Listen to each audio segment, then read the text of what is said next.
Installing the first piece is a crucial part of when you start your synthetic turf installation. The first piece takes the most amount of time. You need to get it square and set, square off one edge and set. Once that piece is square, all the others will be set off that 4, 2, 4, 2. So getting this first one set and square is crucial that it's done right.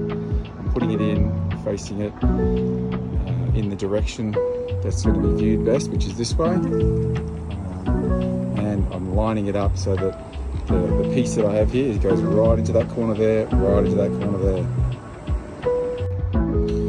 So to cut this in so the back sits perfectly and neatly, you've got to roll the backing in, roll it into the corner and find where that piece fits and meets the end, meets the edge.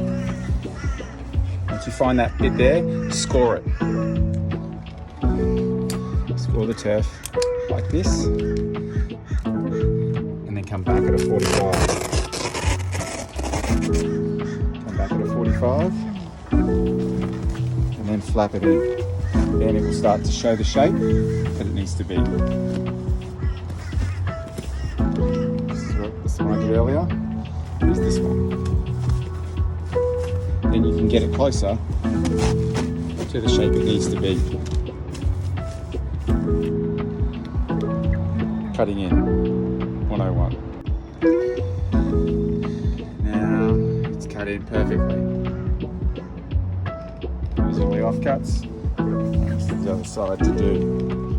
By rolling it back and scoring it with your knife down in there where it meets all those scores, then you roll it back and cut between the scores. Now it's cut in perfectly. Those are all the offcuts. This is the other side to do.